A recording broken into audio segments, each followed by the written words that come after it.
நீ நான் காதல் சீரியலில் இன்றைக்கி என்ன நடந்திருக்கு அப்படிங்கிறத பார்க்கலாம். ஸோ இந்த சீரியலில் எங்கடா இன்னும் வில்லன் வில்லியை காணுமே அப்படின்னு சொல்லி எல்லாருமே எதிர்பார்த்துக்கிட்டு இருந்த நேரத்தில் நேத்திய எண்டில் வந்து பார்த்திங்கன்னா வில்லியை அறிமுகப்படுத்திட்டாங்க.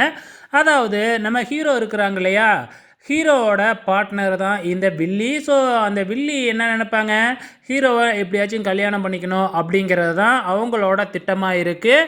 ஆனால் நம்ம ஹீரோ ஹீரோயின் இப்போ தான் சண்டை போட்டுக்கிறாங்க. அதுக்கப்புறம் ஃப்யூச்சரில் அவங்க 2 பேரும் தானே காதலிக்க போகிறாங்க. அப்போ கண்டிப்பாக இவங்க வில்லியாக தான் வருவாங்க. ஸோ அதனால தான் இப்போ வில்லி அப்படிங்கிறத சொல்கிறேன். ஸோ இப்போ இவங்க 2 பேரும் வந்து பார்த்திங்கன்னா, நம்ம ஹீரோவுக்கு வந்து பார்த்திங்கன்னா வில்லி ஜஸ்ட்டு ஒரு பிஸ்னஸ் பார்ட்னர் மட்டும்தான். ஆனால் வில்லி வந்து எப்படியாச்சும் நம்ம ஹீரோவை கல்யாணம் பண்ணிக்கிட்டு லைஃப் பார்ட்னராக ஆகிடணும் அப்படின்னு திட்டம் போட்டுக்கிட்டு இருக்கிறாங்க.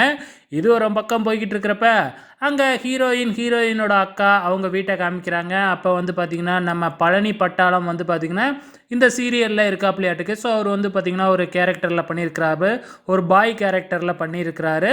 ஸோ கண்டிப்பாக இன்ட்ரெஸ்டிங்காக போகும் அப்படின்னு தான் நினைக்கிறேன். நம்ம ஹீரோயின் ஒரு பஜ்ஜி கடையில் நின்று பஜ்ஜி சாப்பிட்ற மாதிரி காமிக்கிறாங்க. அப்போ நம்மளோட ஹீரோவோட காரு ஃபாஸ்ட்டாக வந்து போகுது.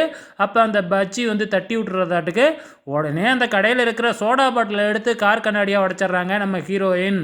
இப்படி இல்லாமல் நடக்கும்.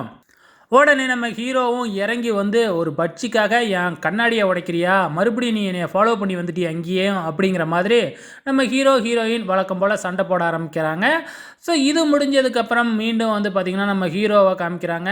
வில்லி வந்து பார்த்திங்கன்னா ஒரு கிளைண்ட் மீட்டிங் இருக்குது அப்படிங்கிற மாதிரி வந்து பார்த்திங்கன்னா நம்ம ஹீரோ கிட்ட சொல்லிக்கிட்டு இருக்கிறாங்க. ஸோ நாளைக்கு வந்து அந்த கிளைண்ட் மீட்டிங் நடக்க போகுதாட்டுக்கு. ஸோ நாளைக்கும் ஒரு ப்ரொமோ வச்சுருக்கிறாங்க. நம்ம ஹீரோவோட டாக்குமெண்ட்டை எல்லாமே ஹீரோயின் கிழிச்சு தூக்கி போடுற மாதிரி ப்ரோமோவை காமிச்சிருக்கிறாங்க. ஸோ என்ன நடந்திருக்கும் அப்படிங்கிறது நாளைக்கு பார்த்தா தான் தெரியும். வெயிட் பண்ணி பார்க்கலாம்.